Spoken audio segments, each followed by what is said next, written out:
I'm a partner in the Des Moines office, and I'm also affiliated with the communications aspect of the National Tax Office, and glad to be here. Joe and I were partners a couple of years ago when tax reform rolled out at the end of 17. We were partners on a couple of big webinars on tax reform. So, but yeah, first just welcome everyone. I know this is a different format. Typically there would be in-person end of year tax updates. Due to COVID, we're doing it remotely. And then also trying something a little different this year with using some of our local talent rather than bringing in an outside presenter. So welcome everyone. Hopefully the material is useful. And just as a reminder, I think this is a series rather than us doing this all in one day. We've structured this as a series of updates. This is the first. And I think from a tax perspective, there may be 3 other updates rolled out throughout the fall covering different topics. So don't be alarmed if we don't cover everything today. That's because we have 3 other updates to roll out there with. So for today, our agenda today was to recap the Paycheck Protection Program. I'm gonna probably start from the beginning with the PPP and kind of run through it. And as I do it, I'll kind of have a running commentary on that. I've been a member of our PPP working group, so lots of experience with it. So I'll start from the beginning on it, but try to keep it relevant as well for everyone that's still familiar with it to bring it back to maybe what's relevant today for borrowers. Also going to cover new tax basis capital reporting for partnerships. This is brand new material. It just came out last week came out from the IRS with draft IRS instructions. Joe is going to cover some of the new loss limitation rules or how they've maybe changed for the 2020 tax year. So these are, business losses that flow through. What are the rules for how you can claim those on your own return? And then Joe's also going to cover the various COVID-19 emergency declaration related tax items, kind of what was relevant this year. If you do have Q&A, we will be watching in our Q&A box. No promises that we'll be able to get to every question, but if we have time in between sessions or if we see common themes to questions, we'll try to answer those as we go. And with that, so the Paycheck Protection Program. So just quick background, the PPP, it came about as part of the CARES Act. CARES Act was the second large piece of COVID specific legislation. I think this came out back in March. It's strange in a way because it's part of the SBA's existing loan program, but when I say strange, it's strange because the rules for the PPP are unique to the PPP. So I know back in March when we were desperate for guidance, a lot of us were trying to look to existing SBA guidance. And as we learned throughout the summer, a lot of that existing SBA guidance is not relevant for the PPP because the PPP is making up the rules for the program as it goes. And we've seen that throughout the summer, and we continue to see it with PPP specific rules and regulations coming from the government. So that's that third bullet point there, that it has certainly kept us on its toes. Every couple of days, every week, there's something that's new, something material that comes out that affects borrowers to some degree.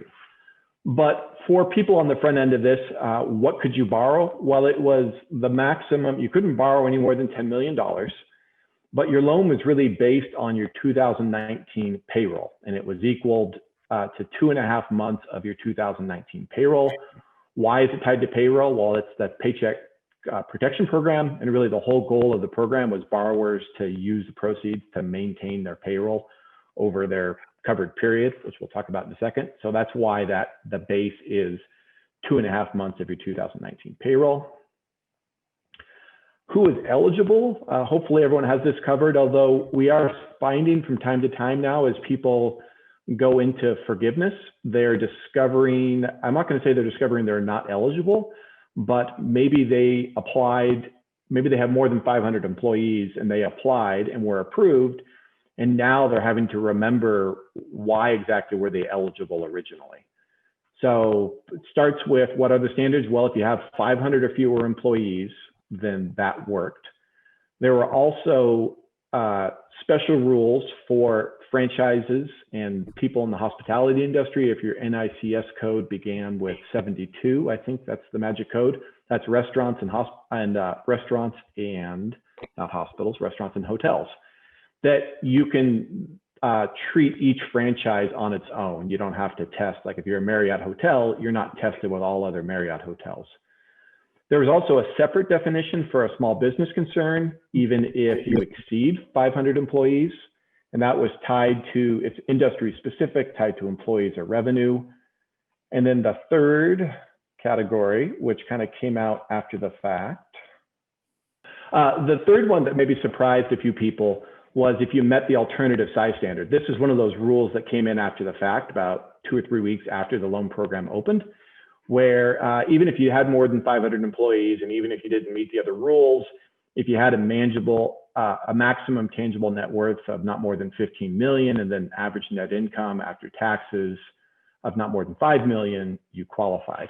So just keep those in your back pocket. I think most people are squared away on this, but again, we are finding borrowers from time to time that are going into forgiveness and suddenly they're worried that they weren't originally eligible for the loan, because typically what it is, they have more than 500 employees. And so their first thought is, oh, did I incur a loan that I wasn't eligible for?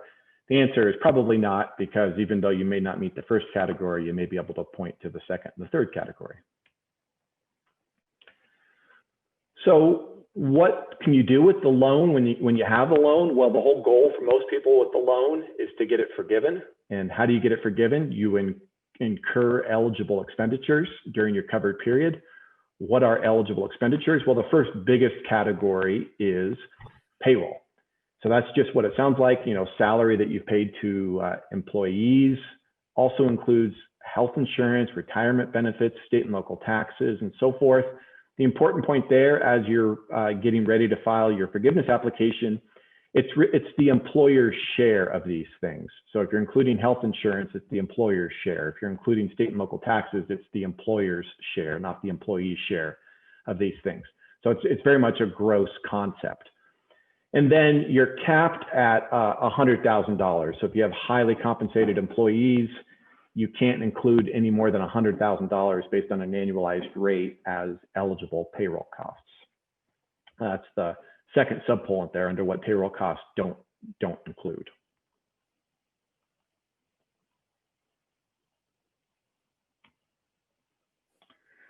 So yeah, so what can it be? So it can be used for loan, it can be used for health benefits, salaries, commissions, what I call overhead expenses. It can be used for covered mortgages. So basically, if you have a mortgage as part of your business, interest payments on mortgages, that is part of a qualified expense. We'll cover this in a second. We were surprised a month ago, though, in the statute itself, it just talks about covered rent. It doesn't have any qualifiers or modifiers to that. So you would have assumed all rent qualifies. SBA surprised us a month ago with a special rule for related party rents that we're going to cover in a second. Utilities, and then also interest on certain debt that was incurred before the start of the covered period. So like everything Congress does, they can't leave well enough alone. So they started with the original PPP, which was passed as part of the CARES Act in March. They then amended the program in June and in a variety of ways, but the material amendments are laid out here. Originally, you had 8 weeks to incur eligible expenditures. That was your covered period. A lot of businesses were saying, hey, we're shut down right now. If you're a restaurant and you're shut down due to, I'm in Washington State, due to a state shutdown mandate, it was really hard to incur enough eligible expenses during that 8-week covered period. So what this Flexibility Act did is expand the covered period from 8 weeks to 24 weeks. Also, it stated that you can incur up to 40% of your eligible expenditures can be overhead, non-payroll. Interesting here that the statute, if you go read the statute, the original CARES Act, it gave you a list of qualified expenditures. It did not state that, originally it did not state that any amount of the qualified expenditures had to be spent on payroll. So you could have conceivably had 100% of your expenditures go to non-payroll. It's the SBA that swooped in afterwards and surprised us with a regulatory rule that said that 75% of your expenditures have to go to payroll. So Congress relaxed that with this Flexibility Act, bring it down to 40%. Also extended the safe harbor date. Originally, it was June 30th, because I think originally Congress thought the COVID emergency would be, although acute, that would be shorter lived, and quickly realized, of course, that it's going to stretch into the summer. So they extended the program out to December 31st.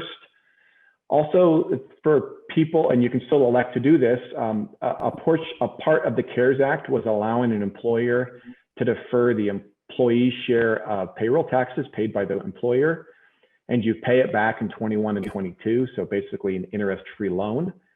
The statute itself says that you can't defer your payroll taxes if you're a PPP borrower, but the IRS came out with some very favorable guidance and said, in fact, if you're a PPP borrower, you can defer payroll taxes.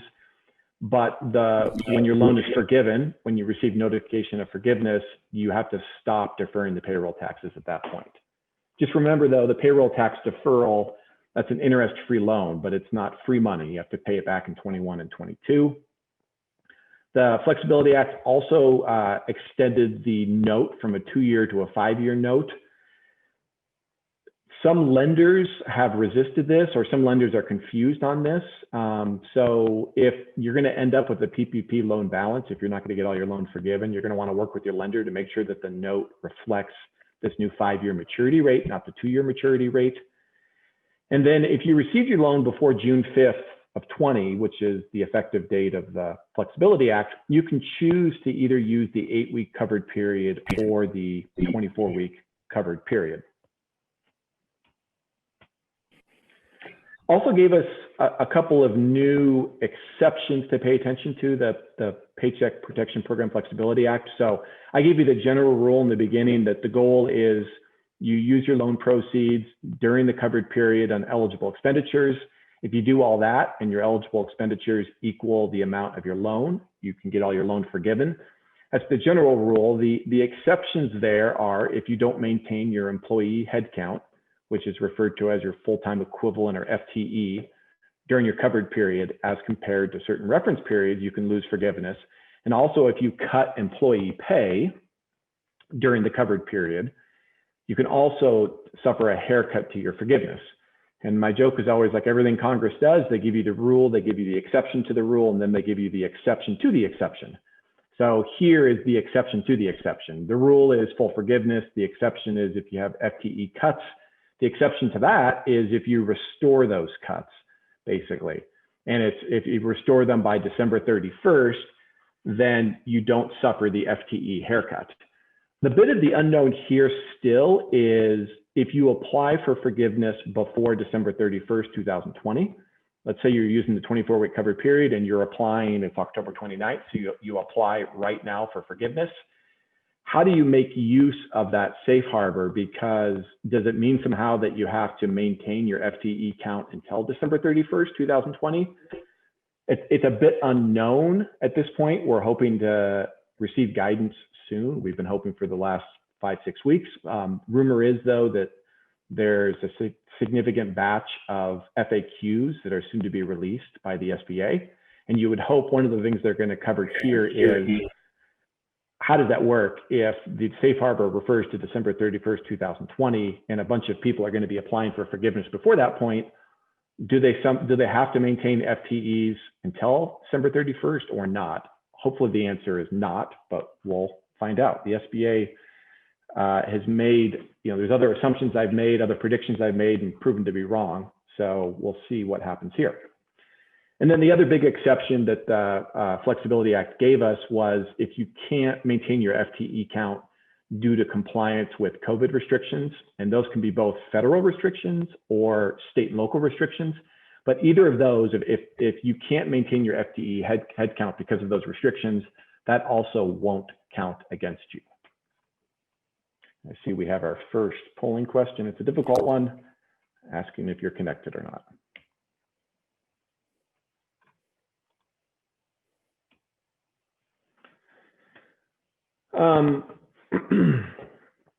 So, I mean, some general statements here. If you maintain your workforce, your FTE count, and you maintain your salaries, you would certainly expect to achieve full forgiveness. Covered period, when we talk about covered period, when does it begin? It generally begins on the date of loan origination. And then so you're going to start tracking your eligible expenses at that date. The third bullet point here is an important one, that this was confirmed 2 weeks ago by the SBA, but the way the forgiveness application is set up is that you can actually incur eligible expenditures that exceed your loan. And what that does apparently is it sure would appear to take the teeth out of the FTE reduction and the salary reduction. Why? Because if you think about it, if you use a 24-week covered period, your loan is based on 2.5 months of 2019 payroll. Now, if you use a 24-week covered period, you have almost 6 months of payroll you can include as eligible expenditure, plus you can include another 40% of overhead. So you put all that together, and there are a whole lot of people that are going to have eligible expenditures that greatly exceed their loan. And the way it appears to work is that you apply, if you've had FTE reductions or salary reductions, you apply those reduction quotients against your total amount of eligible expenditures. So put that all together, it means that a lot of people are going to achieve full forgiveness, even if they've had FTE reductions and even if they've had cuts to employee pay. So it's a it's a borrower-friendly rule. And the SBA did kind of indirectly confirm this a few weeks ago by recognizing that a borrower could have eligible expenditures that exceed their loan. This is a very pertinent issue right now of the moment, that the statute, the CARES Act, states that when your loan is forgiven, that the proceeds are not taxable income. So that's an exception generally for federal income tax purposes. If you're Joe's client, you call Joe and say, hey, Joe, we had a loan forgiven this year. We had a rough year. The bank forgave our loan. Joe's going to say, well, bad news, unfortunately, that can be income to you. Now, there's exceptions, but generally speaking, if a loan's forgiven, it's income. The Congress said specific to the PPP, not income when your PPP loan is forgiven. So most of us read that as saying the IRS intended for a direct tax benefit to be gained when your loan is forgiven. The IRS, it really with the direction of the Treasury Department, came in and said, well, sure, your loan proceeds are not income when it's forgiven, but your expenditures are not deductible. So de facto, what that means is your loan is taxable by denying the expenses. So the question that's come up right now, one, there's some people that disagree with the IRS notice, and there may be some people that take a position contrary to that notice on their tax return. I think you'd want to think long and hard before doing that. But there's certainly some people out there that are going to say the IRS exceeded its authority by doing that. But maybe the other more pertinent question is, well, what if your loan is forgiven in 2021, not 2020, and you have eligible expenditures on your 2020 tax return? Could you deduct those expenditures because the loan's not forgiven in 2020? And the answer is, I think maybe. There may be a position to take there. And when I say, why do I say maybe? Well, there's clearly the IRS thinks the expenses shouldn't be deductible. And the IRS may come out and say that it doesn't matter what year the loan's forgiven, the expenses aren't deductible. They didn't say that in the notice from back in April, but they certainly could say that. And there's some other considerations there too. I just say if this is an issue you're thinking about, talk with your tax advisor or talk with Eide Bailey. And there's likely a variety of positions people could take in regards to that. So this is the FTE haircut. I won't get into too much detail here, but basically what it does is you're going to compare your FTE headcount during your covered period, and you're going to compare it to a chosen reference period. And if you've cut your FTE count by a certain percentage, that percentage will reduce your forgiveness. So basically, if you're operating at 90% of your FTE count during your covered period as compared to your chosen reference period, you'd have a 10% haircut to your forgiveness. Bad, but then if your eligible expenditures are double your loan amount, you're not going to care because you'll still, in fact, end up with full forgiveness. And that's what we're really seeing in practice is people are splitting hairs to calculate FTE. And sometimes big picture is, well, let's just assume you have an FTE reduction. You're going to get full forgiveness anyways. So maybe we don't maybe we don't expend a whole bunch of time doing that precise calculation because it's maybe not relevant anyways. I'm not saying you don't do the calculation. I'm just saying there's no reason to dive into the details on it. Maybe just assume you've had an FTE cut and move on because it won't reduce your loan forgiveness. So the other one, so FTE count is one thing that can reduce your forgiveness. The other thing that can reduce is your forgiveness is if you cut employee pay, and you have to cut their pay by more than 25%. So if you cut their pay by 20%, doesn't count against you. If you cut their pay by 24%, doesn't count against you. If you cut their pay by 26%, it counts against you. It's just the excess of 20. So if you cut their pay by 26%, it would be that 1% excess that counts against you. Anyone that made over $100,000 in 2019, not counted for purposes of this. And oh, by the way, that's not $100,000 annualized. It's actual, well, it is $100,000 annualized, but it's not $100,000 in total. It's more than $100,000 during any pay period in 2019. So if I forget what that breaks down to, but if you had a 2-week pay period and you paid someone $8,000, and then the rest of the time you only paid them $1,000 a pay period, that $8,000 of pay over a 2-week pay period, if you annualize that, that's more than $100,000. So they're kicked out of this calculation. Also, owner employees are not included in this calculation. So if you've cut owner employee pay, you don't have to worry about this particular calculation. We talked about this before, but if you've cut pay or if you've cut FTE, and if that is still a material issue to you, meaning that it's going to affect your forgiveness, if you're able to bring those people back by the end of your covered period or by December 31st, it won't count against you. FTE is not employee specific. So if you've let go of an employee, if you hire another employee, that other employee's FTE can count. The wage and salary test is employee specific. So if you've cut a particular employee's pay, you have to restore the pay for that particular employee to make use of this. Why? That's just the way the statute works. I don't know if there's any rhyme or reason there necessarily. It's just the way the statute works. The FTE is an average FTE count of all employees. The salary reduction language in the statute is employee specific. So this was another surprise that kind of slowly rolled out to us over the summer. We knew early on that there were special owner employee rules for purposes of PPP.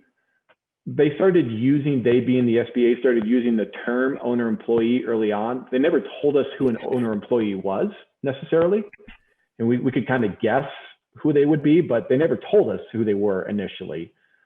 We now know who an owner employee is, and I'll cover that here first, and then we'll cover what matters for owner employee purposes. But owner employee, if you have an S corporation shareholders who are also employees or owner employees, C corporation shareholders who are employees or owner employees. If you're self-employed, you're an owner employee, or if you're a partner in a partnership, you're an owner employee for purposes of the SBA rules. And remember, when we use the term S corporation, C corporation, partnership, these are tax terms.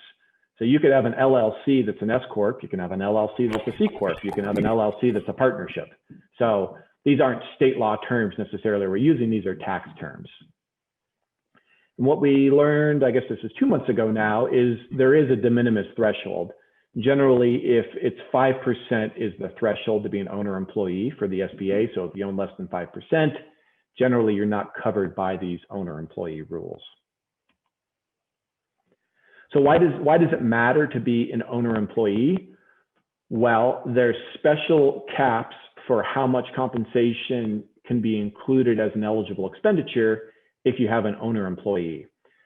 For non-owner employees, you can include up to $15,385 of compensation if you use the 8-week covered period, or up to $46,154 for the 24-week covered period.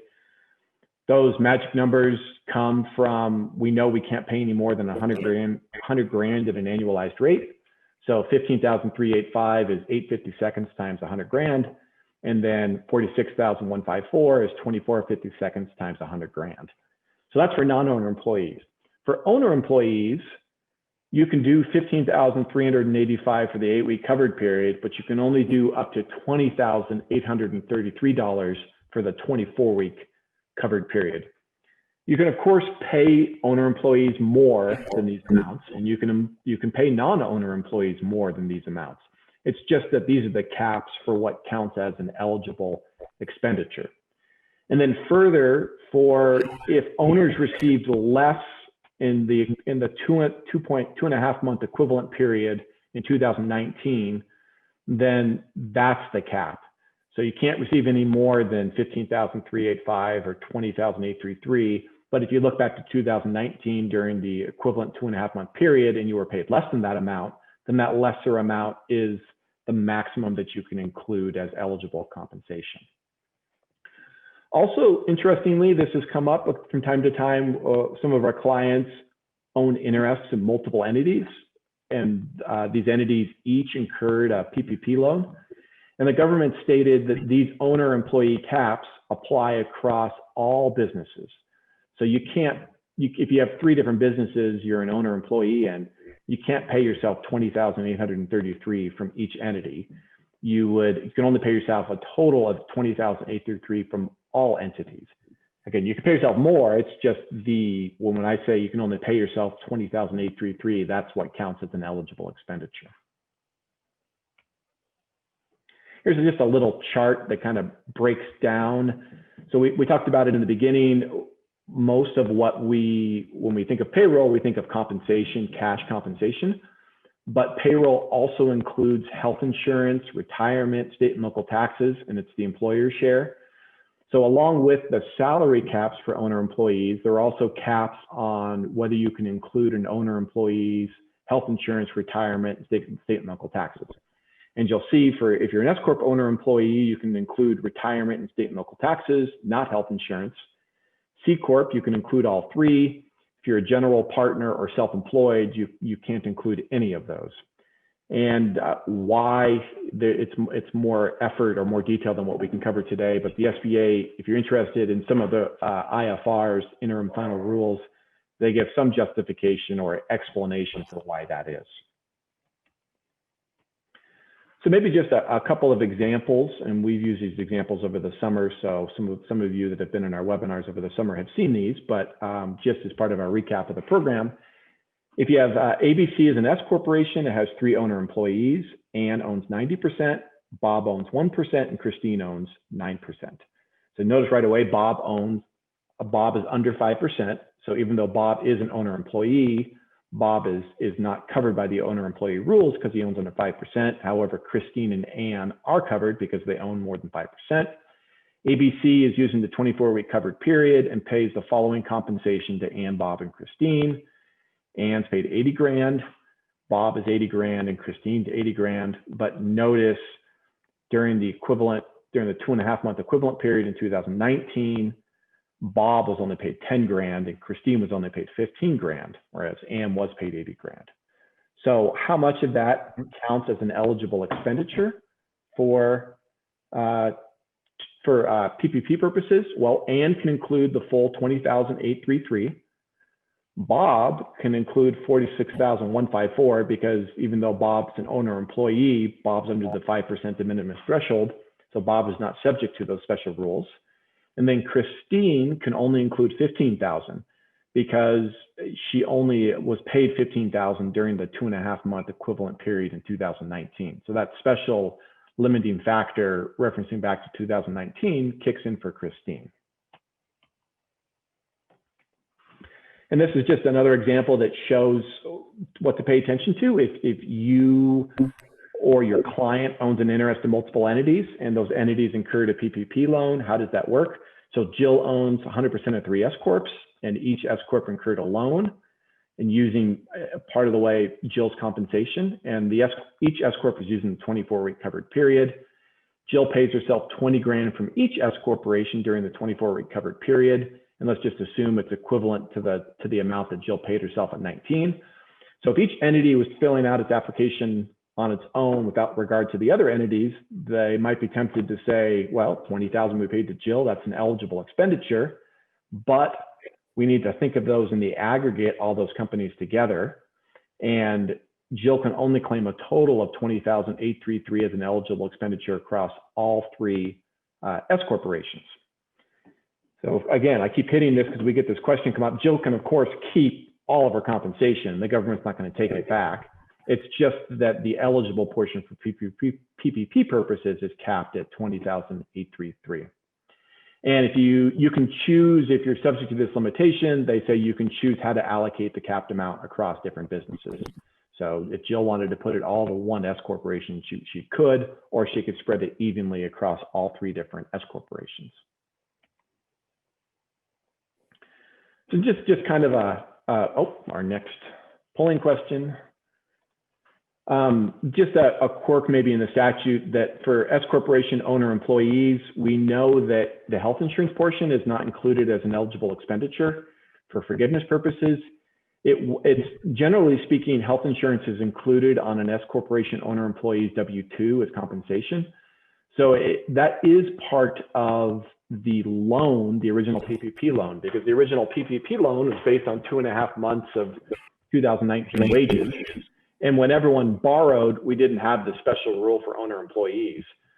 So there's kind of a quirk there where your loan, we generally think of the loan being based on compensation, and then there's going to be an equivalent amount of compensation that will be incurred in 20 to get the loan forgiven. There's a mismatch here. And all this means for if you're affected by it is you're probably going to want to use the 24-week covered period to give yourself more time. If you have a S corporation owner employees, if you can't use their health insurance, well, just use the 24-week covered period so you can include more of their wages up to the $20,800.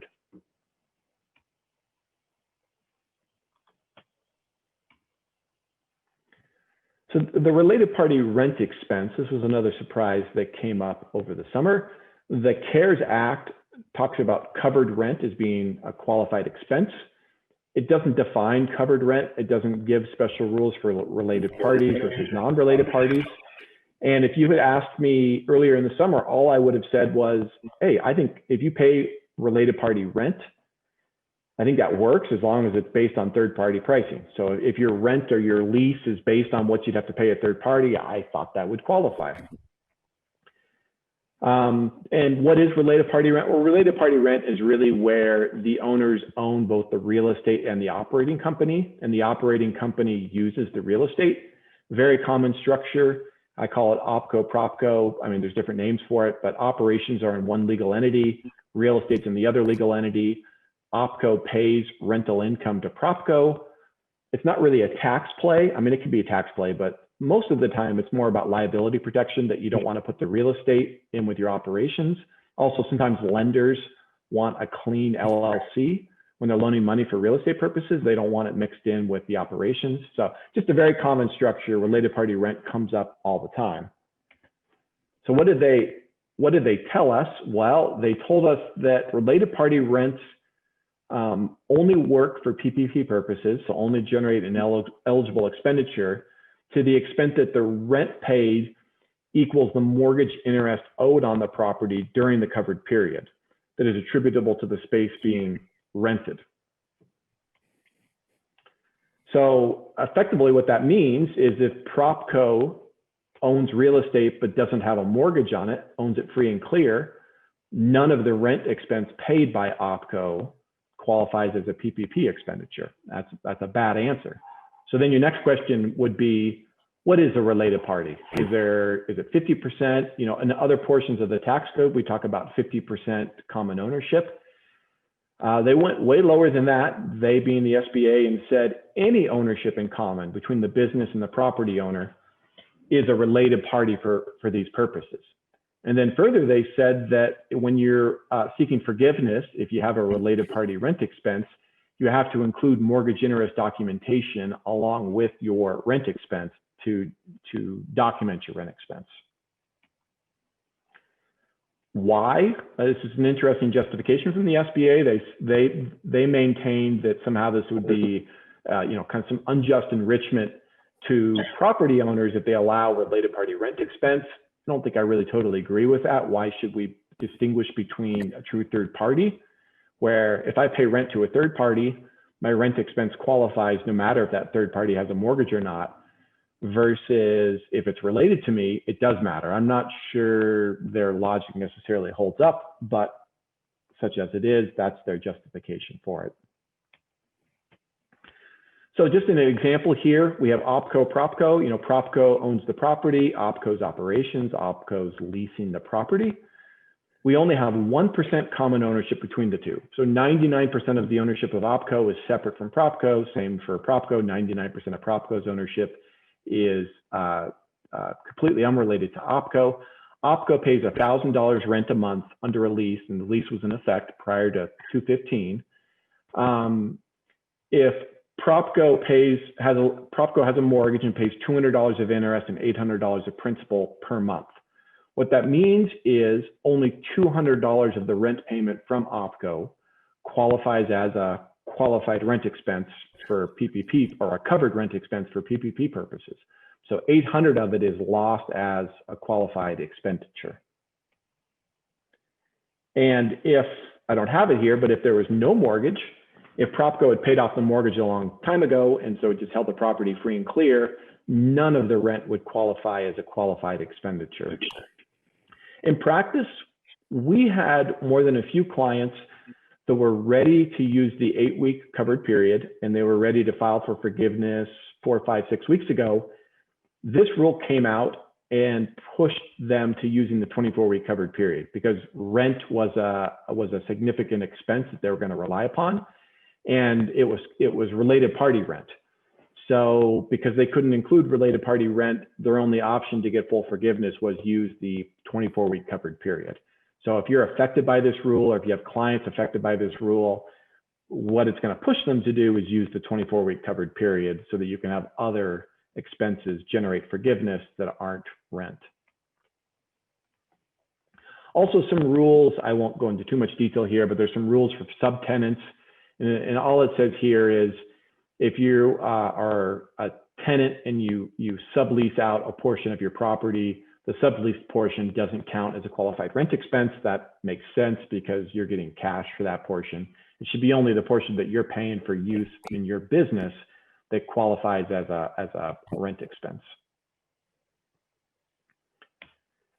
Paid and incurred.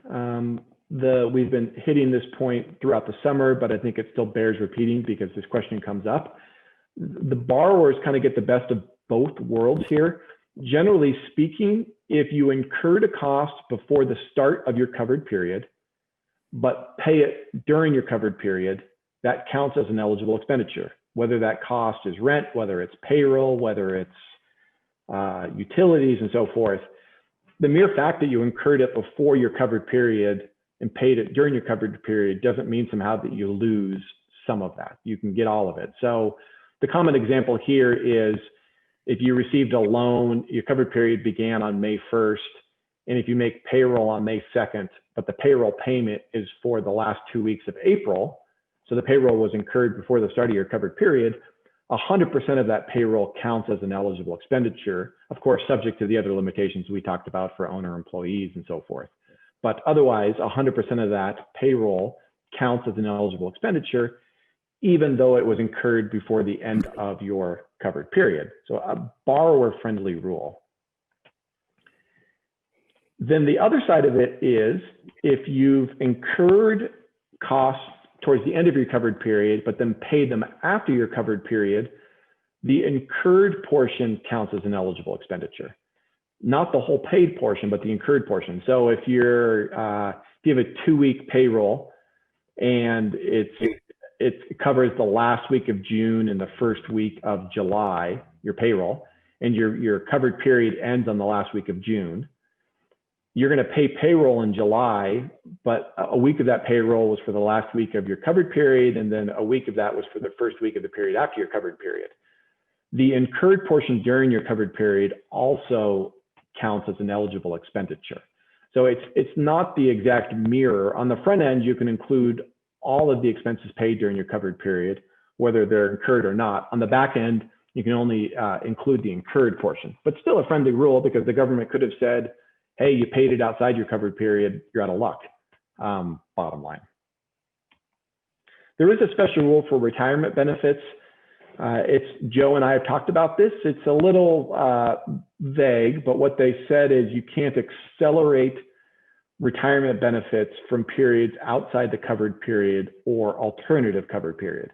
And maybe the question here was, are they talking about prepaying future retirement contributions? So could you, in other words, if your covered period ended now, you can't accelerate retirement benefits from the future?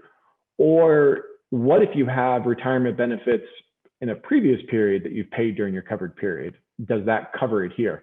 I initially read this as saying it's looking both forward and backward. I think, Joe made a good point to me a while ago that, maybe there's an alternative view of that here. So I'd leave that out there if that's an issue, or if you need the retirement contributions that were paid or incurred outside of the covered period, there may be some nuance there to play with.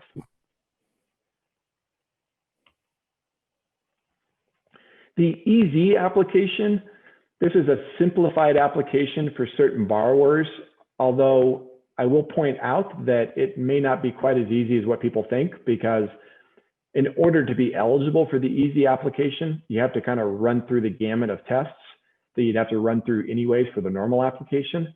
So I think I question in practice how much time this saves. But certainly we still have a lot of borrowers interested in the EZ application. There are a lot of lenders that would like borrowers to use the EZ application. Why? Because there's not a lot of documentation that needs to be included with the EZ application. So it's going to be easier for a lender to process. It's going to be easier for the SBA to process, and ultimately easier than for the borrower to get forgiveness. So who's eligible? Well, first of all, if you're self-employed, if you're an independent contractor, if you're a sole proprietor and no employees, you're eligible. Why? Well, if you don't have any employees, you're not subject to any FTE reductions. You're not subject to any salary cut reductions. So your forgiveness is going to be pretty simple. Second category is if you didn't reduce pay by more than 25% and you didn't reduce your FTE, ignoring, however, the certain FTE safe harbors. So again, you have to run through this whole test first. It's not as easy as just saying, I'm good to go. You'd actually have to run through these tests to say, oh, did I cut pay by more than 25%? Did I reduce FTEs? Or can I rely upon one of the exceptions to reducing FTEs? And then the third category, again, is you didn't reduce pay by more than 25%. You either didn't reduce FTE count, or you did reduce FTE count, but it was due to compliance with federal or state and local guidance. The point there, though, is if you notice the exceptions they use, both exceptions relate specifically to FTE count.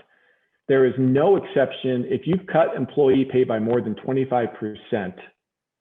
According to the EZ application, you can't use it. Even though there are some exceptions where if you've restored, in the general application, if you restored employee pay by the end of your covered period, that doesn't count against you. The EZ application doesn't put that there. So what that means is if you had employees employed during your covered period, salaried employees, and if you laid them off for whatever reason, it looks like you can't use the EZ application, because if you didn't bring those employees back, there's no way to restore their pay. I mean, you for FTE purposes, you may be able to point to one of the FTE exceptions if you had to lay them off because of COVID restrictions, or if they refuse to come back to work, they may not count against you for FTE purposes. For salary reduction purposes, they sure seem to count against you. And so it seems to say you can't use that EZ application. It doesn't make a ton of sense to me. Maybe they'll change that, but that seems to be the literal interpretation of that EZ application. You know, what could come in the future? Not much. It looks like there's even a note today about, you know, the administration and the Senate and the House. I've kind of given up on any type of additional COVID legislation, which is too bad, because I think both sides agree at least on that there should be a second round of PPP loans. Here, these are the bullet points here. They're kind of a summary of both the Senate and the proposed House bill. mean, basically they'd allow borrowers to have new PPP money. Even if you were borrowed into the original programs, you get a new loan. They're going to tighten some of the eligibility requirements. I think both sides agree that there should be some, you have to demonstrate some reduction to your gross revenue in order to get a PPP loan. It started at 50% reduction. It's now at 35% reduction. They've also proposed simplifying the forgiveness process and making it basically automatic for certain borrowers. And then for certain borrowers between a number, right now it's between 150 and 2 million, it'd be a much simpler forgiveness process where you'd basically just have to say, I promise I did the right things with the loan proceeds and sign your name to it. And that would be, I mean, I'm being a little too quick with that, but that'd be basically what they'd be looking for. And then also, hopefully Congress at some point will tell us that PPP expenditures are tax deductible. You know, now, I don't know, maybe we'll have something post-election, maybe we'll have something, or maybe we'll have to wait until next year when the new Congress is sworn in and, you know, deal with things then. It's just unfortunate that there's a need out there right now for this program. Both sides agree to it, and, you know, for whatever reason, they can't pass anything. So where are we at right now? We have a lot of clients that are submitting forgiveness applications right now. The SBA began accepting applications as of August 10th. Banks were a lot slower to open up, but most banks right now have opened up forgiveness portals. Even the very large banks have opened up in the last couple of weeks. When are you going to know, or when's your client going to know if your loan was forgiven? Well, the lender, once you submit your application to the lender has 60 days to review it, ask you questions, and then issue a decision to the SBA. And then the SBA has 90 days to make its decision, and its decision is reached by basically giving the money back to the lender. Put those two things together, it could be up to 150 days, so close to half a year between when you apply and when you actually receive official notification your loan is forgiven. Hopefully it'll go quicker than that, but that's the outlier. That's how long it could take. And then if your loan is over 2 million, there is some type of mandatory review process. I used to call it an audit. Really, we should call it a review process. We don't know the form of that yet, but if your loan is over $2 million, there may be additional time baked into that process because the SBA may have additional questions. There's a form that has not been released. We actually even know the name of the form, but has not been released yet. And it's a form that I think it's called the PPP eligibility questionnaire. And it's going to be for everyone that borrowed more than $2 million. And there's apparently going to be a series of questions you have to answer as part of your forgiveness application. I'm going to guess those questions are going to direct what the next steps would be from the SBA in terms of auditing or reviewing a loan. I don't know what those questions are, but we do know that form is out there. The name of the form is out there, and we expect it to be released any day. So pay attention to that if your loan's over 2 million. And again, back to my point earlier on, you know, if your loan is forgiven in 2021, there may be a position to take for claiming the PP expenditures as a tax deduction in 2020. Certainly not free from doubt. I wouldn't call that risk-free necessarily, but talk to your tax advisor and maybe there's a position to take. I'd say if you do take that position, if your loan's forgiven in 21, you're going to have some decisions to make. You're either going to have income in 21 or, you know, potentially have to amend your return in 20. And if you have to amend your return, you would just say, well, why was that worth the hassle of taking the deduction in the first place? And that's certainly a good question.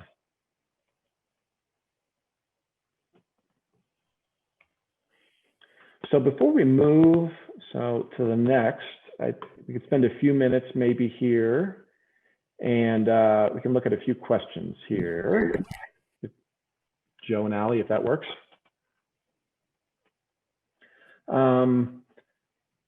Let's see here. So one question is, someone was injured at work and went on workman's comp, which went through the covered period. Yeah, I would agree. That doesn't seem to be any FTE exception for that. You know, the FTE exceptions, if you had an FTE reduction, the FTE exceptions really break into a couple of categories. One category is you made an offer for someone to come back to work and they decided not to come back to work. We saw this with the enhanced unemployment benefits that ran out June 30th. But before that point, when people were getting the extra $600 from the federal government, there were more than a few people that said, hey, I'm just going to stay in unemployment until this runs out. The other exception is, COVID restrictions didn't let you maintain FTE.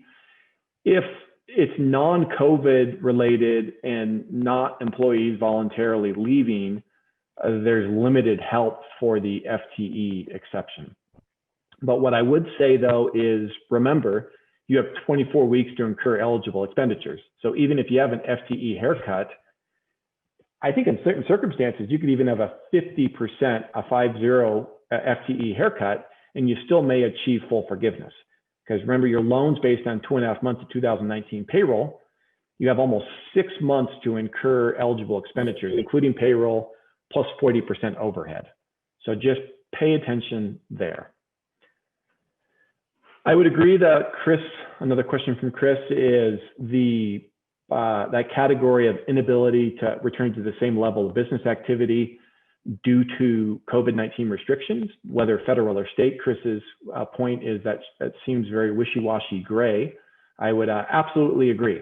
And they don't even tell you there isn't a magic threshold. So if it's 10%, if you're 10% off, let's say in your revenue due to COVID-19, you can make an argument that you're not able, or you've had to lay people off, 10% of your workforce due to COVID-19. I think you can make an argument that it's due to COVID-19 restrictions, and I can rely upon that FTE safe harbor. I think Congress was purposely making it a pretty broad category. I mean, Congress has said a couple of times that, if you incurred your loan in good faith and tried to do the right things with the money, maintain payroll, Congress wants you to achieve full forgiveness.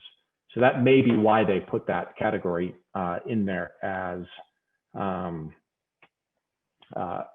wishy-washy or open. Good question here from Celia that with the 24-week covered period, I mean, she points out, recognizes that you're going to have a lot more costs than your loan. She says, we plan not to bother with any qualified expenses except gross wages to keep it easier. I think that's fine. The only thing we've worried about is, I don't know how much your loan is, but if your loan's more than $2 million, we still advise to include all your expenditures in there in case the SBA quibbles with one of your expenses. If the SBA comes in and says, we don't like $200,000 of your expenses, if you've included everything, you might just say, fine, let's knock those $200,000 out. We still get full forgiveness. Let's stop arguing. Versus if you haven't included everything, if you've only included up to what you needed, the risk, it's slight. I'm not saying it's a big risk, but the risk is if someone questions your expenditures, you don't have a lot of cushion there. So that's my only thought there. I would say there's certainly more than a few people, though, that are cutting it short when calculating their expenditures because they don't want to waste the time because they're going to get full forgiveness. It makes sense, understandable. I just say you just run the risk. It's slight, but you run the risk of being short if the SBA reviews or if a lender asks a question. Question on commissions. So commissions comes up in a couple of places. This is also analogous if you paid people bonuses and so forth. Commissions, bonuses, et cetera, are generally included in the definition of compensation, both for the purposes of getting your loan in 19, your 2.5 months of payroll in 19, as well as your eligible expenditures in 20. The 25% reduction test, there's some SBA guidance that talks about that being you use an employee's base pay for that test. So I've interpreted that to mean that you don't include commissions and bonuses when doing that. So that would be borrower friendly. So just because you're not paying people's commission or bonuses doesn't mean you've cut their pay necessarily for purposes of the 25% test. It's not completely clear, but that's the only thing I can make for why the SBA would refer to base compensation. Trying to say, hey, there's going to be people out there that aren't able to pay full bonuses. That shouldn't count against you for purposes of the wage reduction test. Yeah, the question on transportation costs as eligible expenditures. This comes up, utilities are not defined in the statute, and there was early SBA guidance in the self-employment arena that defined utilities to include, I think, gas expense or transportation expense. Wasn't totally clear. And then what's even less clear is later SBA guidance said that utilities and transportation only includes the cost to basically bring gas or electricity to your business. So it's not clear at all whether those two statements are mutually exclusive. Was the SBA somehow replacing its earlier statement? Are both those statements included in the definition of utilities? Not clear at all. I'd be tempted to include gas and related transportation costs as a covered expense at this time.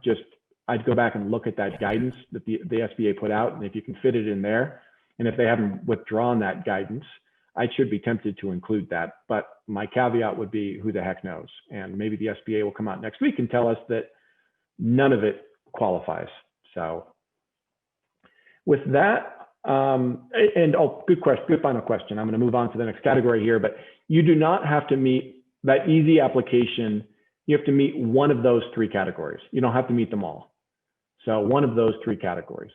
And we've had a few lenders that have actually been confused by that because they've said that you've had to meet all three categories, or they've said that only one category qualifies. No, you just have to be able to check one of those three boxes. And it's right on the easy application, and then the easy instructions give more detail to it. But you just have to be able to answer one of those things. And then finally, this one other good question, too many good questions, but the application, when's the due date? Within 10 months of the end of your covered period, you have to submit your forgiveness application. So if your forgiveness, if your covered period ends today, you would have until, you're gonna make me do my math here, August 29th next year. So you have time. There's no immediate rush to apply for forgiveness. Understandable if you do want to apply to get the loan off your books, but there is no rush. If you need to wait, no rush. And there's no penalty because your accrued interest, if your loan's forgiven, your accrued interest is also forgiven. So there shouldn't be any cost to you. So with that, we'll change gears completely here and cover partnership capital reporting for the 2020 tax year. We have brand new guidance that was released 2 weeks ago now, and it was released in draft 1065 instructions. There's been kind of an ongoing saga over the last few years where the IRS has been asking a partnership to report partners who have negative, quote unquote, tax basis capital. And the IRS has never really told us exactly what negative tax basis capital is. It's not a defined term. It's not in the statute. It's not in the regulations. So there's been a lot of consternation from practitioners of what the heck is the IRS really looking for here. So it started in 18, the IRS backed away from it in 18. In 19, the IRS started saying you have to disclose tax basis capital no matter what for all partners. Then the IRS said, no, just do it if it's negative. For 20, the rule we have right now is that all partnerships will have to use tax basis capital reporting on the K-1 for partners, regardless of whether that number is negative or positive. I would guess the IRS is going to stick to the rule this time because they've had a similar rule for the last year. They backed away from it. I'd be surprised if they're going to back away from it again. They're pretty clear they want this information. So I think we're stuck with this rule at that time. Why does this matter? Well, traditionally on the K-1, and as you tie it back to the balance sheet, you had a choice. You could do tax basis reporting, you could do GAAP, you could do 704B, and I think you could even do other. And I don't know what other was, but you could choose a variety of ways to report partners' capital on the K-1. Why is the IRS now after tax basis capital? I think what they're really after here is there's presently no reporting mechanism. Partners that rely upon debt basis to take cash out of a partnership or to take losses out of a partnership, both of which are, by the way, totally acceptable, that the statute allows you to do that, the regulations allow you to do that. It's just that it's deferral for some partners, meaning that there should be gain at some future point. And there's really been no reporting mechanism for the IRS to track that. So I have a very simple example here of A and B have $0 of tax basis in their partnership. Partnership borrows $100 of debt. The debt's allocated equally to A and B. Partnership sends that cash out to A and B in a debt finance distribution. Generally speaking, that's tax-free to A and B. A and B get $50 of debt in their basis. They take the $50 of cash, tax-free. What we always tell a client is, well, tax deferred. What we always tell a client is eventually there'll be a recognition event. When you sell your interest or when the debt is paid off, there's going to be gain recognition equal to that -50 of tax equity. The problem is the IRS had no way to track that. And particularly if you were reporting K-1s on a GAAP basis, the IRS would have no idea that someone had negative tax equity in the partnership. So I think the IRS has not told me this, they haven't said this in official statements, but I think this is really what the IRS is after. If you've relied upon debt basis, they want to know it, and then they want to be looking for that gain at some future point.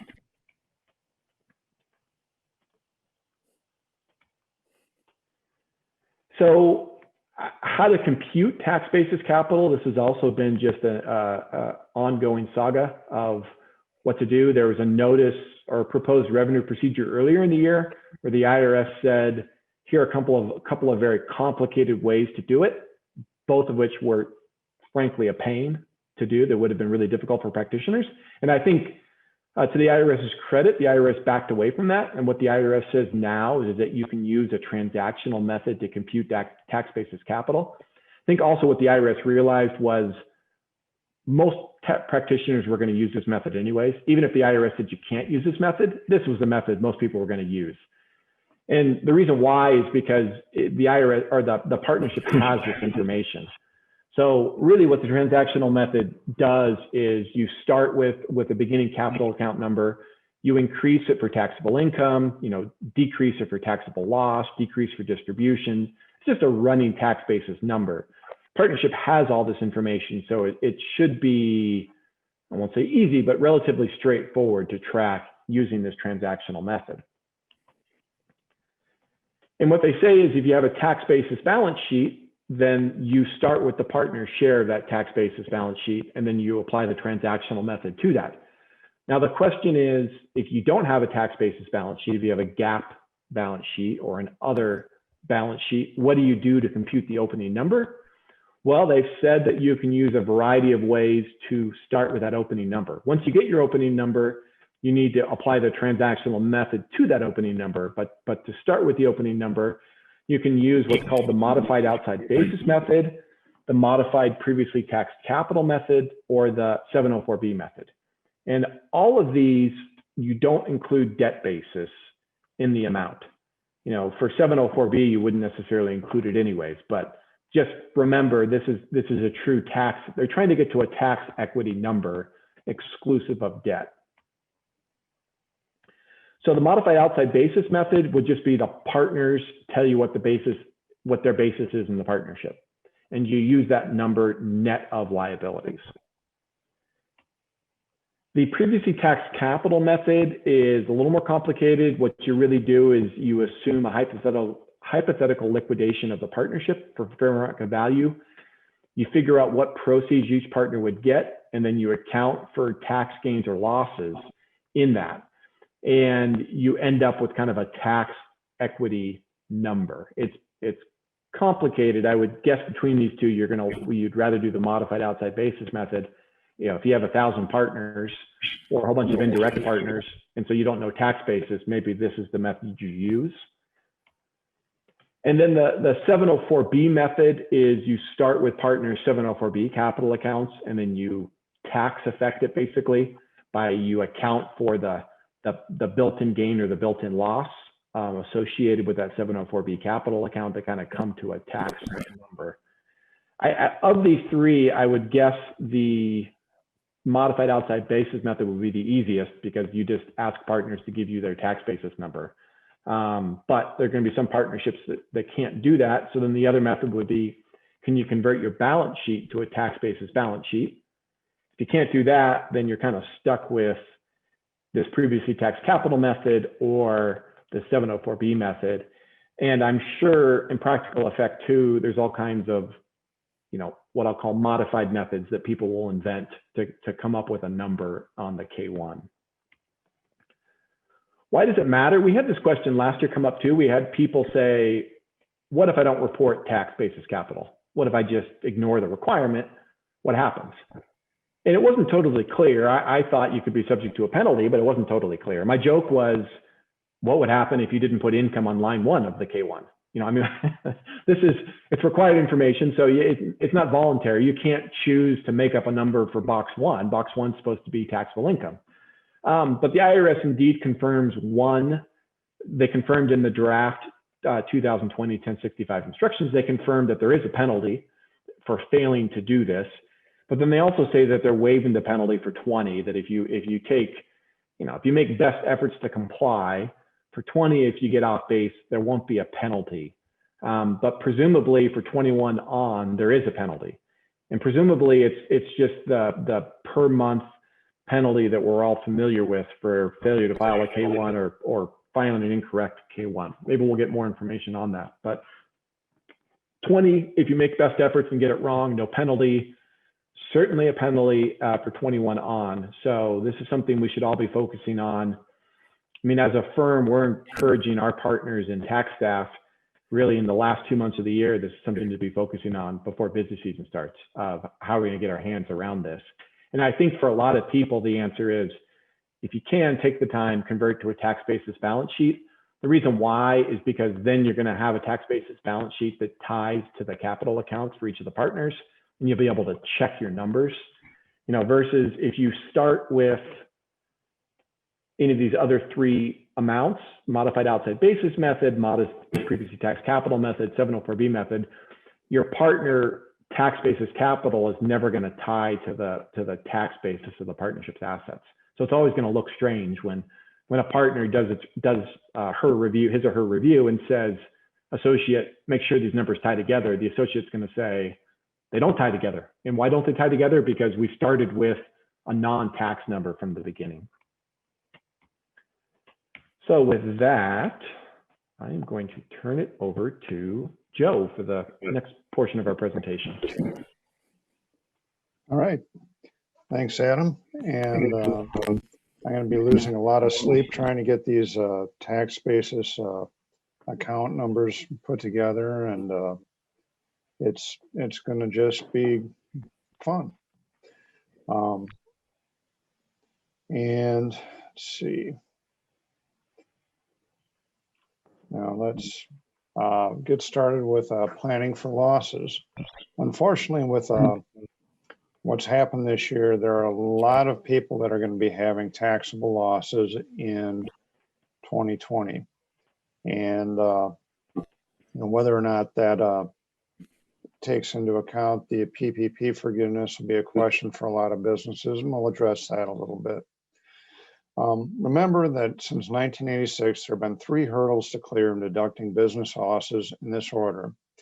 You have to have enough basis in the activity, S corporation or partnership, to cover the loss. The basis has to be at risk, and the loss has to be non-passive, or if it is passive, you can only deduct the losses to the extent of your passive income from other things. How do you determine S corporation basis? It starts with your investment in the corporation. And then if the shareholder has made direct loans to the corporation, they can include that into computing their allowable loss. If they make additional capital contributions, that goes into their basis. Any taxable income and tax exempt income on a permanent basis, such as muni bond income, life insurance proceeds, that goes into basis. You then reduce your basis with distributions, and then you reduce it by losses and non-deductible expenses. If you've had distributions and then your losses and non-deductible permanent differences exceed what's left after distributions, then those losses are deferred. Partnership basis works a lot like S corporation basis, except as Adam pointed out, the partner may also get basis for his or her share of borrowing within the partnership. And an example would be partners A and B each contribute $10,000 to AB partnership. AB partnership borrows $80,000 and buys a building for $100,000. partners each have $50,000 in basis, $10,000 contribution, and $40,000 share of partnership debt. Why do they do this? Well, it makes sense if you think of the partnership as basically just adding up the partners' individual stuff. If either of the partners had put $20,000 down and borrowed $80,000 to buy a building, nobody would question that their basis in the building was $100,000. And all this does is does it for the partnership itself, and rather than just having each partner having to do that. Okay, at-risk rules are something that a lot of people get confused by. They're old rules. They date back to about 1974, and they were set up to shut down that era's retail tax shelters. And I won't get into all the details of how those work, but they were very interesting. But basically the idea is that if you're going to get basis to deduct losses, you actually have to be on the hook for that. You have to have some chance that you're going to be paying off that loan yourself. Either the owner has to have contributed personal funds or be personally liable for borrowed funds. There are exceptions for real estate, but in general, the at-risk rules apply to most things that you do. There is one catch though. If a taxpayer borrows from the entity to buy an interest in the entity, or borrows from the owner of the entity to buy an interest in the entity, those funds are not considered to be at risk. And that can be true even if under the contract terms you are fully at risk from a legal standpoint. Example would be Terry borrows $50,000 from Abby to buy 25% of the shares of Abby's S Corporation. Terry has a $50,000 basis then in the S Corporation, but because he borrowed from Abby to buy it, none of that is considered to be at risk, and it doesn't let him deduct any losses from that activity. If, however, Terry had borrowed from a third-party bank, the money would be at risk, assuming it was a normal recourse loan.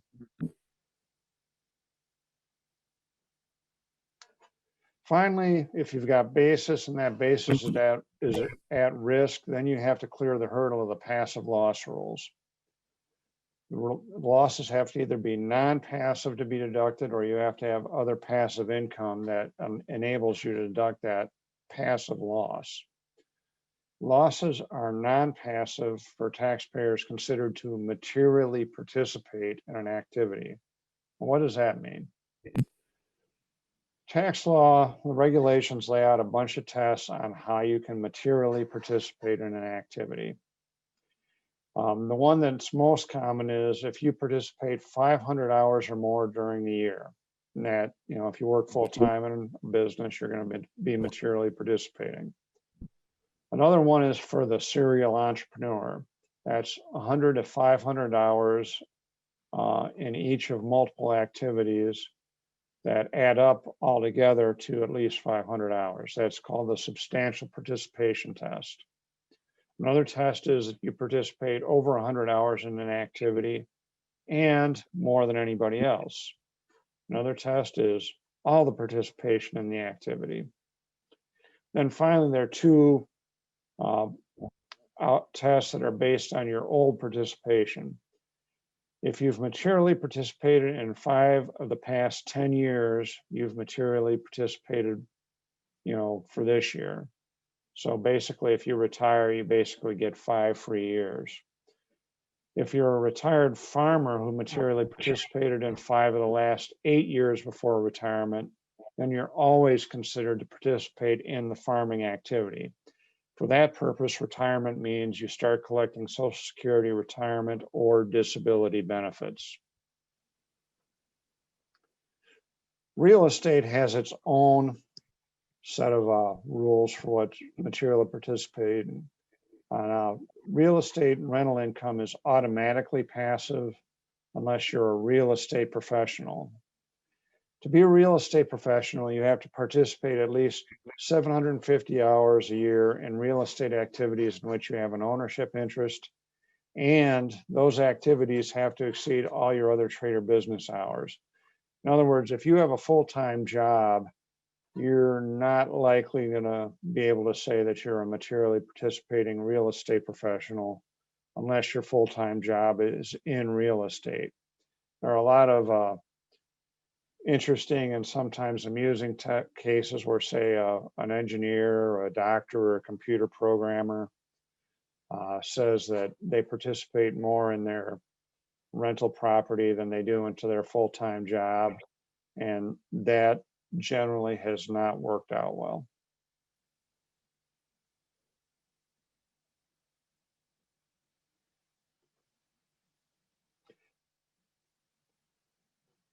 Okay, documenting time.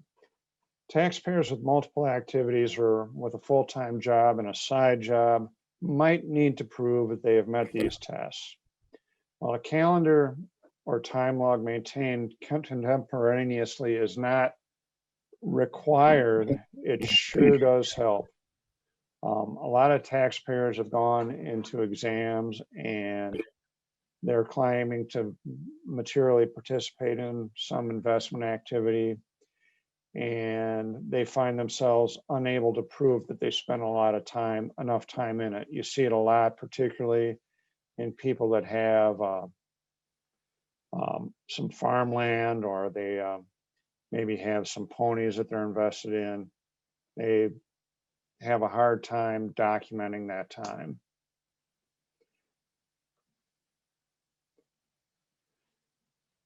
Okay, now with the Tax Cut and Jobs Act rule, there are some new things that can make life harder to deduct losses. If more than 35% of losses of an activity are allocated to, quote, limited partners or limited entrepreneurs, the entity becomes a tax shelter, foregoing exemption for small taxpayers from the business interest limitations, the rules for accrual accounting, the rules requiring you to keep inventory, the rules requiring you to use Section 263A capitalization for inventories or self-constructed property, and percentage of completion accounting. So that can very much limit whether or not you have a loss in the first place. Tax Cuts and Job Act also put in a new restriction on what business losses an individual can take. It restricted current use of so-called excess business losses of individuals to $250,000 or $500,000 on joint returns starting in 2018. That was an interesting thing because you could go through all these hurdles that we discussed: basis, at risk, passive loss. But if that loss exceeded these thresholds, well, you're out of luck to the extent those losses were bigger than this. What is a trader business?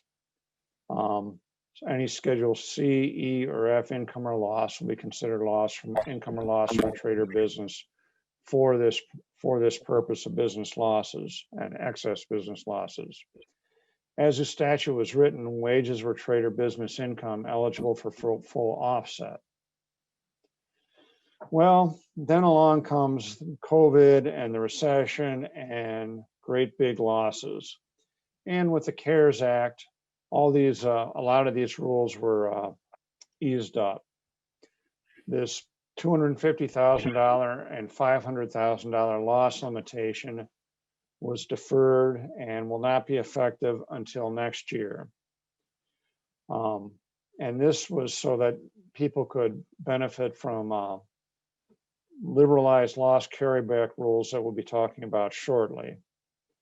So if you've already filed 2018 and 2019 returns and you've limited those losses, you can now amend and fully use losses that were otherwise disallowed under these rules. But starting next year, you've got this new rule that says you can't offset, you can't treat wage income and trade or as trader business income. And here's how that's going to work. Let's say you have a single taxpayer with wages from her 100% owned S corporation of $250,000. S corporation loses $1 million. She clears all three of the old hurdles: basis, material participation, and at risk.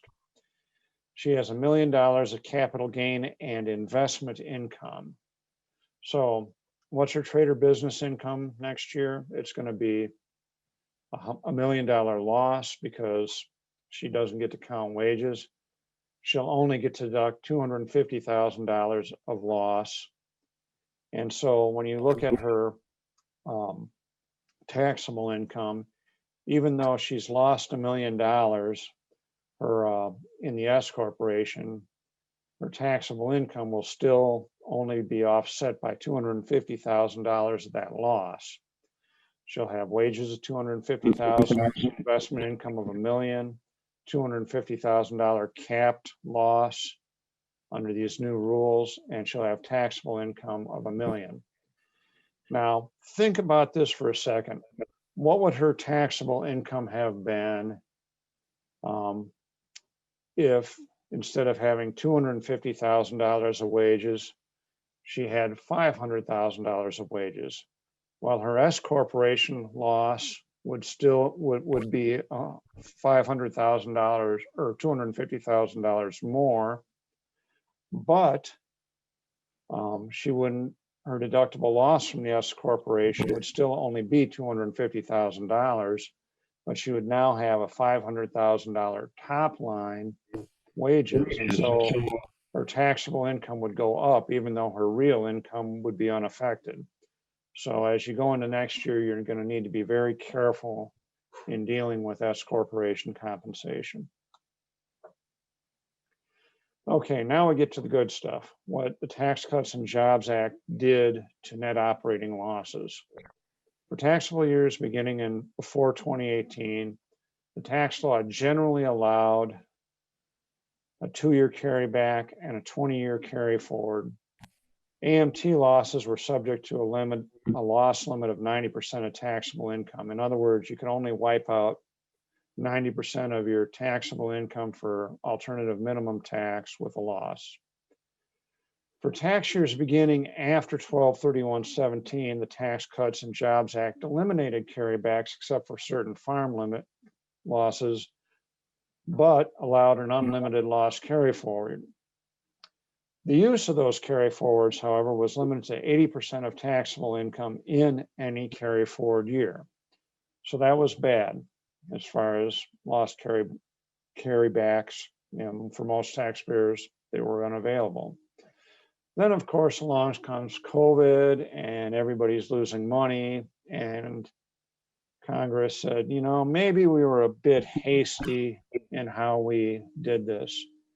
And so they decided to change those loss rules for 2018, 2019, and 2020. For taxpayers with net operating losses in those 3 years, those losses can be carried back 5 years for refunds. They removed the AMT taxable income limitation, and there's no 80% limit on carry forwards and carries backs. So you combine that with some of these other rules that have been put into play, which we'll be talking about. You've got some great potential for some permanent tax savings. For example, a lot of taxpayers that would have been limited in their losses by this 461 excess business loss limit, or would have been in 2019, suddenly found themselves with losses to carry back. Other taxpayers will have big losses in 2020 that will be eligible for carryback. A lot of those losses will be able to go back to years with higher rates. For example, a C corporation may have been taxable at 35% in 2017. Starting in 2018, the C corporation top rate went down to 21%. So by being able to carry back those losses instead of carrying them forward, you've got a $14 permanent saving with the carryback. Accounting method changes can often accelerate deductions or defer revenue and increase NOL. Timing issues come in. These are generally timing issues that affect this. One common thing that a lot of people are going to run into is an accounting method change that came into play with the CARES Act that fixed an error in the 2017 Tax Cuts and Jobs Act. In the CARES Act, you have, they allowed you to take bonus depreciation on qualified improvement property, which is basically improvements in commercial buildings that would otherwise have to be capitalized and treated as part of the building costs, which for commercial property is generally a 39-year deduction. So suddenly a lot of costs that were stuck in the building and were 39-year property suddenly become 15-year property, and then with bonus depreciation become 1-year property currently deductible, creating a lot of deductions that weren't originally available when 2018 and 2019 returns are filed. That qualified improvement property can either be taken in through an amended return or through an accounting method change in 2020. Either way, potentially generating or increasing a net operating loss. Other common automatic changes that can generate or increase net operating losses relate to prepaid expenses, depreciation, and cost segregation. Cost segregation team from Eide, for example, often goes into clients, looks at their building, and identifies a lot of costs that have been capitalized in the building that can be properly and legally treated as shorter life property eligible for bonus depreciation. That can greatly increase your potential for a loss in that year. Other common inventory or accounting method changes that we use to reduce income or increase losses relate to inventory valuation, uniform capitalization of inventories, deferred revenue and advance payments, treatment of state taxes, and self-insured liabilities. Remember, though, there are some traps in this. Nothing is really simple in the tax law. One example is net operating losses often require recomputation of prior year items. For example, the old DPAD 9% manufacturing or production deduction gets reduced if you have an NOL carryback. So if you're carrying back a 2020 NOL to 2015 under these rules, you're going to be reducing your 2015 DPAD. Still generally worth it, but something that's out there. In addition, AMT has to be recomputed, tax credits will have to be recomputed. If you have Section 199A deductions, those will have to be recomputed. You also have to deal with some significant international implications, GILTI income, foreign intangible income, transition tax, and foreign tax credits. So naturally, none of this is necessarily easy. As you consider NOLs and how are you going to use them, sometimes life comes at you fast. You might be dealing with ownership changes. You might be dealing with transactions. So you also have to keep in mind some tax law sections that control, how NOLs get used and how NOLs can be deducted. For example, let's say you have a merger or an incorporation. Section 381 governs those and addresses whether or not your loss is carried forward. Also, there's Section 382, which can surprise you. Section 382 limits the amount of NOL carry forward that a taxpayer can use after an ownership change, which means a transaction where the ownership among shareholders, the shareholder base is transitioned by more than 50 percentage points. Many tax-free reorganizations can cause an ownership change. It doesn't have to be a taxable transaction. So you need to watch for that, and look for ways to limit that.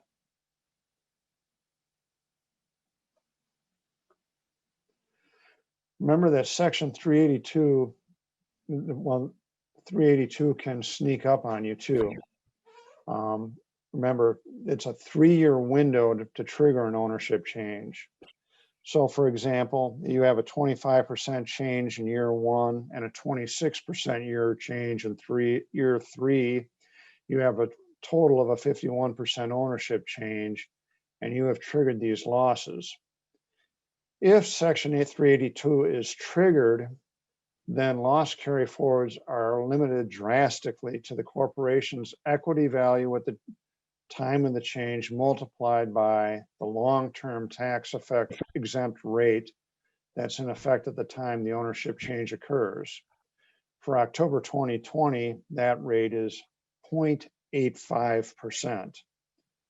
So Corporation X has $2 million of unused net operating losses it's carrying forward. It sells to an unrelated owner in October 2020 for $10 million.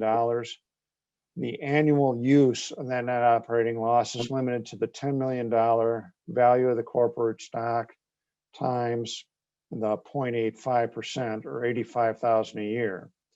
That means it's going to take 24 years to use up that NOL at $85,000 a year, assuming you have income in all those years to use your NOL. Then there are other things affecting NOLs. If you're dealing with a consolidated return and a new member comes into the group with NOLs, or a new member comes into an existing group that has NOLs, then there are special consolidated return rules that limit how you can use the returns of a loss corporation against the income of another member of the group. Okay. Let's say we've gotten through all that and you don't have a problem with your NOL carrybacks and things are going well.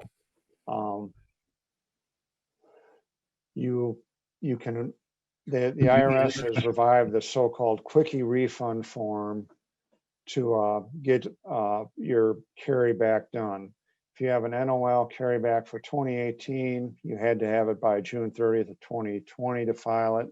But for 2019 losses, you have until the end of 2020 to use the quick refund form. Notice 2020-26 provides a special fax procedure to claim these refunds. So it's nice to know that there's still a use for faxing. IRS uses it a lot. If you miss the deadlines for the fax procedure, you can still file and claim your refund on an amended return, but it's much better to use the quick refund fax procedure for that.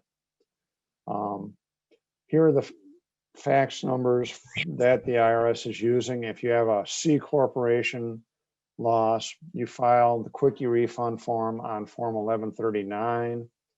If you have an individual or trust net operating loss that you're carrying back, you use Form 1045 for the quick refund, and you use the fax number listed there on your screen. IRS said that the fax will go out of service after December 31st of this year. And remember, it only works for the 1139s and the 1045s. If you try to claim a refund with an amended return to carry back a loss, you have to do it on paper. You can't use the fax number. The fax number, though, is a good thing. It's not as good as electronic filing, but it's nice in that the IRS still has millions of pieces of unopened mail that it's dealing with. If you can deal with it through a quickie refund in the fax program, it goes to the front of the queue, and where something that gets mailed on might not get open for months at this point. the HEROES Act proposal put forward by House Democrats and passed in the House, but that never moved in the Senate, would have retroactively revoked these carryback losses. You know, from the standpoint of somebody who's already gotten their refund, and we have clients that have already received these refunds, that would have been an awful result. But that's something that is out there. It's hugely unlikely to pass. And I think that even if the election goes and turns the Senate and the presidency to the Democrats, I can't imagine them going after people for net operating losses that they've already gotten the refunds for. Now we're going to go on and spend a few minutes talking about special issues that arose with the COVID disaster declaration. Timeline, March 13th, President Trump declared a national emergency in response to the coronavirus pandemic. That triggered the Stafford Act and triggered authority for the tax rate date delays that we saw last year. In other words, it triggered the July 15th due date for 1040s and 1120s C corporations, and for 990s that had for calendar year entities. IRS created a deferral, a 3-month deferral of tax payments for individuals up to $1 million in corporations. Extend the filing deadline, and then IRS released a bunch of frequently asked questions related to Notice 2020-2018. It applied to affected taxpayers, and basically that meant anybody in the United States, because it was a nationwide disaster. You didn't have to file extensions for returns due after that came down. Unfortunately, it didn't apply to pass-throughs. Those had to be extended at 1120Ss and 1065s, but 1120s and 1040s were automatically extended to July 15th. It also extended estimated tax payments for April, May, and June to July 15th due date, which was also convenient. And that's all laid out in the payment deadlines in the March 24th FAQ.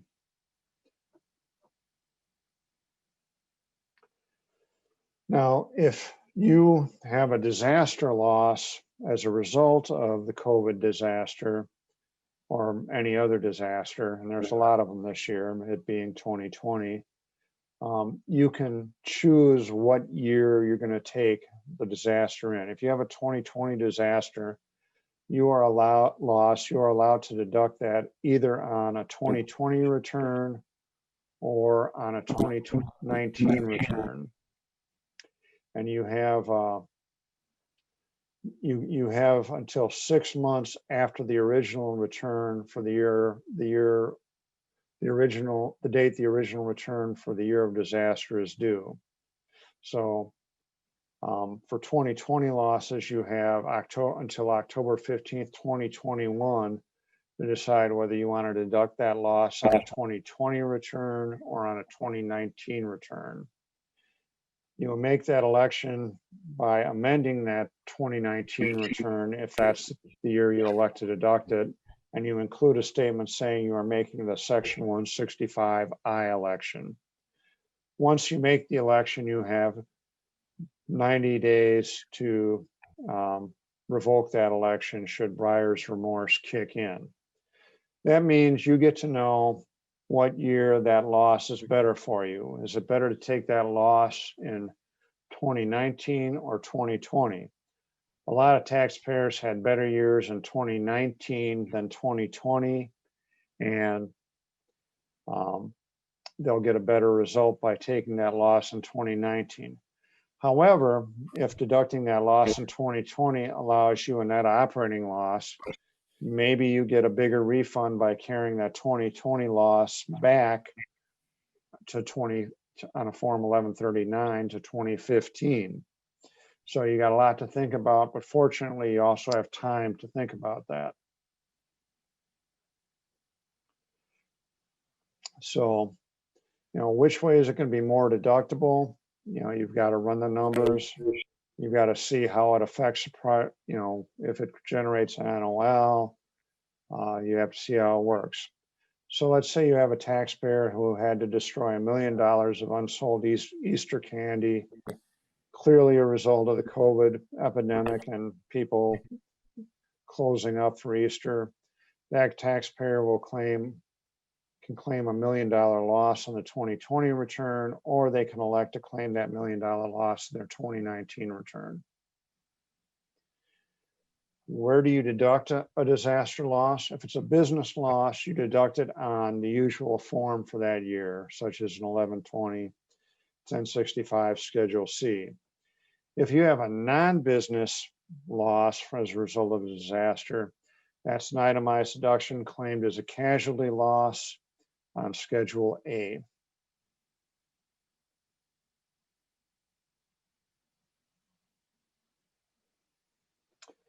Do you have a closed transaction, which is required for a loss?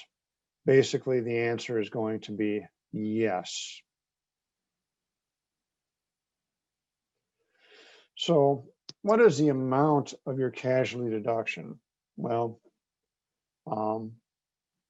that's a good question. It's not going to be more than your basis in the property that you've had a loss in.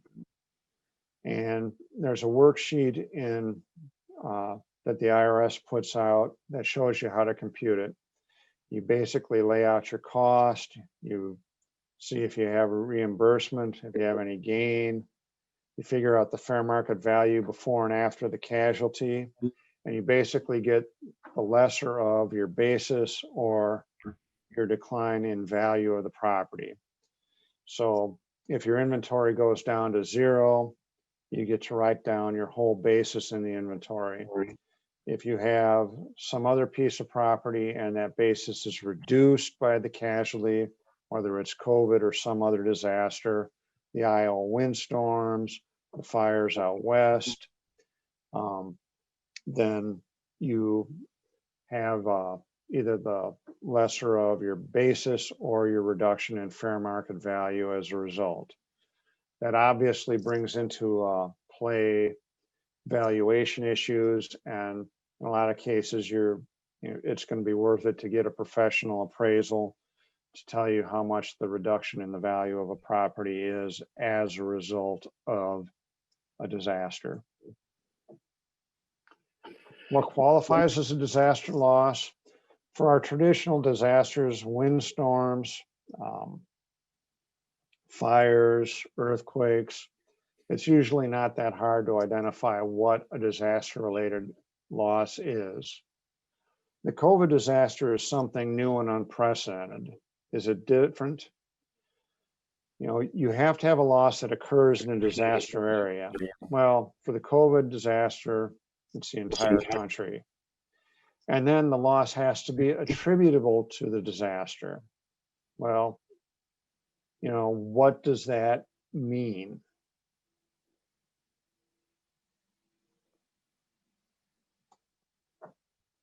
Some things are easy. Your business is closed and you go bankrupt from the shutdown. That's, from COVID, that's a COVID-related loss. You own property that became worthless because of the shutdown. That might be an example of that would be, say, you have a brewery and you had to throw out all your beer because you couldn't be open to sell your beer and your beer got skunky, then that's a disaster loss. Restaurants, you have food inventory and went bad because you had to close down. Disaster loss. A lot of things are less certain. An example might be you sold a bunch of stock when the market tanked in March after the COVID disaster was declared. Is that a disaster loss? That's hard to say. Is that a disaster now that the market has bounced back? Is that considered a disaster loss or not? You know, and that's less certain. There's a great article in Forbes Online that you can read for free that covers some of these issues. The author of that, he basically says, go for it. So think about it. Worthless securities, unreimbursed travel losses, losses from abandoned transactions or other intangibles, retirement of fixed assets. You know, there's a lot of issues there of what qualifies and what might not qualify. So these are open questions, and we certainly are thinking about that, but it's going to be fact specific. You can't really say for sure what it's going to be. And with that, now we'll go and throw it open for some questions. Do we have any more? I don't see any in the Q&A. I do see. I guess then I'm okay. Could an illness of COVID be considered a loss, removing the 7.5% floor from reducing the deduction allowed? Well, that's an excellent question. Unfortunately, that would be a personal loss. That would kick to casualty losses on Schedule A, and those are subject to a 10% of AGI floor. So unfortunately, that would not help there. But that's a great question. Another thing I'll mention is a result of all the disasters. I mean, the COVID disaster extensions are basically done, but in Iowa, we had a windstorm, and in 12 Iowa counties, there were additional extensions.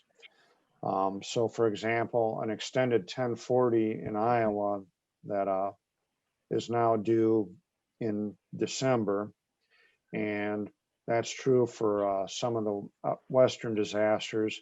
Some of the other Western disasters actually have deferred extensions out now into January for extended 1040s and 1120s for calendar year 2019.